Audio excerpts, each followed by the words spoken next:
बिस्मिल्लाहिर्रहमानिर्रहीम अस्सलाम वालेकुम। मैं हूं मोहम्मद फ़हीम।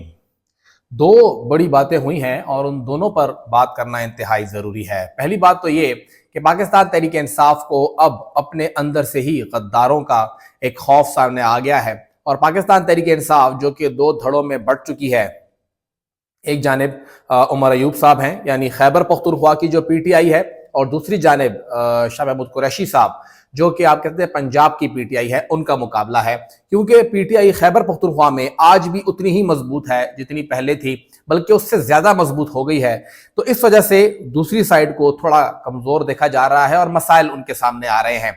लेकिन इन तमाम मामलात के अंदर मामला तब ज्यादा गंभीर हो गया है, ज्यादा मुश्किल हो गया है, ज्यादा खतरनाक हो गया है जब मरवत साहब ने, जो कि वकील हैं इमरान खान साहब के, उन्होंने प्रेस कॉन्फ्रेंस करते हुए भी एक खुली बात कर दी है और उसके अलावा उन्होंने ओपनली भी एक बात कर दी है, ट्वीट भी कर दिया और पाकिस्तान तहरीक इंसाफ की जो कोर कमेटी है उसमें गद्दारों की निशानदेही कर दी है कि हमारी कोर कमेटी में जितनी बातें हुई, जूम मीटिंग में जो बातें हुई, वो कैसे लीक हुई हैं, कैसे वो रिकॉर्डिंग बाहर गई है।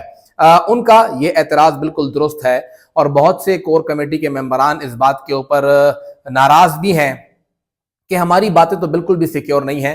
कैसे ये बातें यहां से निकली और मुख्तलिफ मीडिया हाउसेस पे फिर वो रिपोर्ट हुई। अव्वल तो ये कि रिपोर्ट अभी हुई है तो अब मालूम हुआ है, शायद रिपोर्ट होने से पहले भी बहुत सी मालूमात जो है वो लीक होती रही हैं। तो उसका फिर क्या जवाब होगा, उसकी क्या सूरत हाल होगी। तो पाकिस्तान तहरीक इंसाफ को ये एक बहुत बड़ा एक धचका सामने आया है कि ये क्या सूरत हाल है, ये क्या बन रहा है और हम इस वक्त कहां पे खड़े हैं।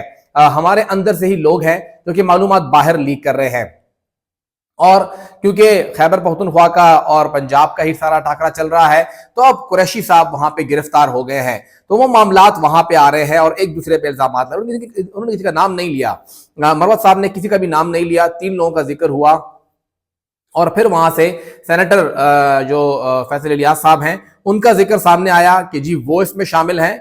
एक ट्विटर आईडी से ट्वीट हुई, उसके साथ शाह फरमान साहब का जिक्र आया कि वो इसमें शामिल हैं और फिर जिक्र आया शौकत यूसुफजई साहब का। जो सेनेटर साहब हैं वो तो ऑलरेडी पीटीआई में इतने एक्टिव हैं ही नहीं जितने माजी तो उनको होना चाहिए था। वो एक सपोर्टर के तौर पे थे, जिस तरह वो आए सेनेटर बने वो एक साइड की बात है।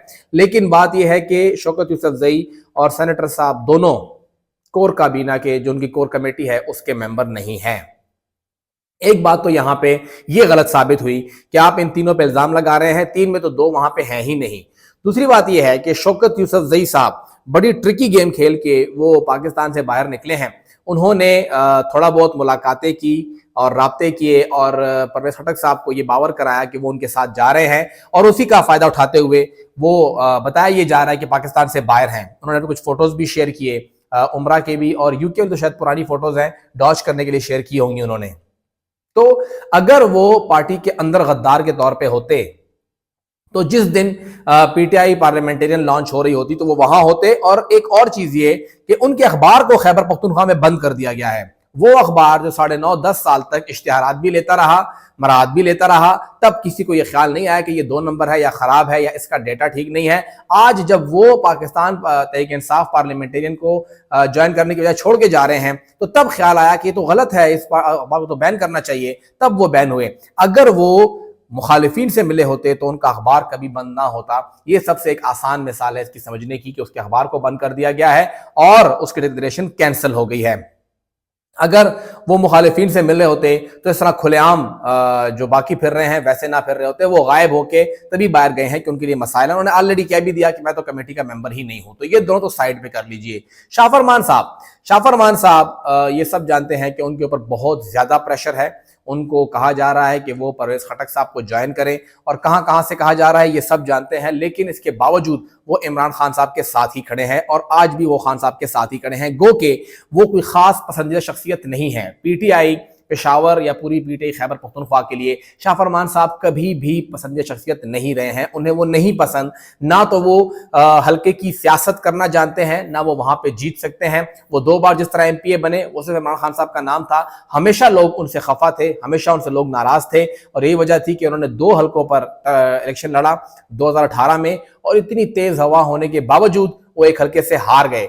जिमनी में उनका भाई भी हार गया और फिर बल्दियाती इलेक्शन में तो उनका उम्मीदवार कहीं पे स्टैंड ही नहीं किया।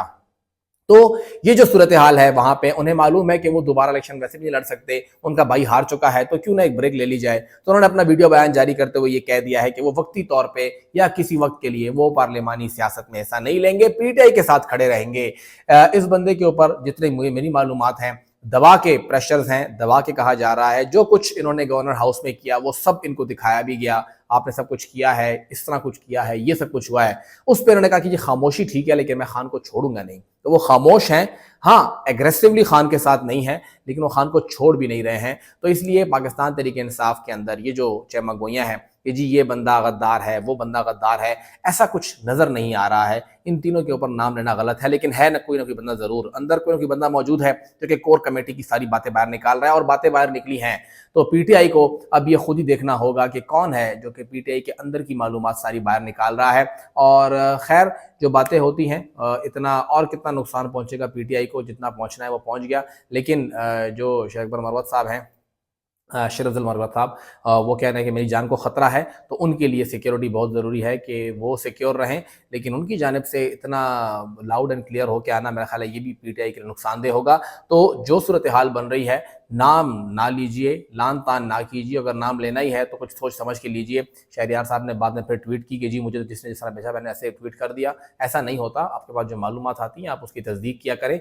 जो लोग कोर कमेटी के मेंबर ही नहीं है आप उन पर इल्ज़ाम कैसे लगा रहे हैं। और शाह फरमान जिन हालात से गुजर रहे हैं, मैं जानता हूं, हम सब जानते हैं कि वो झुक नहीं रहे हैं, वो टूट नहीं रहे हैं और वो खान के साथ खड़े हैं।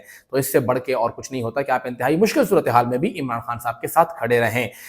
एक और वाकया जो थोड़ी देर पहले सामने आया, सदर पाकिस्तान डॉक्टर आरिफ अलवी साहब वो कह रहे हैं कि जी मैंने तो ऑफिशियल सीक्रेट एक्ट और आर्मी एक्ट पे साइन ही नहीं किया। तो हजरत आपने साइन नहीं किया तो फिर सब कुछ हो कैसे रहा है। पहली चीज़ तो ये है कि कुछ लोग उनका इस्तीफा मांग रहे हैं। बिल्कुल भी नहीं, इस्तीफा होना ही नहीं चाहिए। If I am the boss और मेरा सबऑर्डिनेट मेरी बात नहीं मान रहा तो मुझे इस्तीफा देने की ज़रूरत नहीं है, मुझे अपने सबऑर्डिनेट को बुला के उसको सज़ा देने की ज़रूरत है। वरना मेरे इस्तीफे से फिर आसान काम हो जाएगा। जो चाहेगा कि अगले बंदे का इस्तीफा लेना है उसका मातहत उसकी बात ही ना मानता और अगला बंदा इस्तीफा देता और मातहत आराम से बैठा रहता। जिसने वहाँ पे ये सब कुछ किया है उनके खिलाफ सख्त से सख्त कार्रवाई होनी चाहिए, ये सीट नहीं छोड़नी चाहिए। सदर पाकिस्तान का ओहदा है, वहाँ बैठे रहने चाहिए और इस मामले को फिर अदालत में भी ले जाना चाहिए।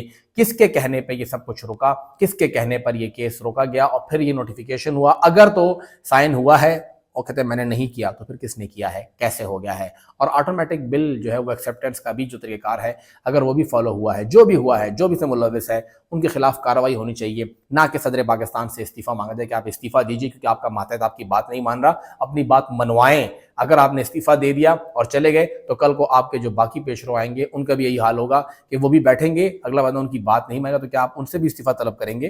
तरीकाकार यही है कि अगर बॉस की बात नहीं मानी जा रही तो मातहत को फारिग कीजिए, निकालिए, ना कि आप बॉस से इस्तीफा मांगना शुरू कर दें।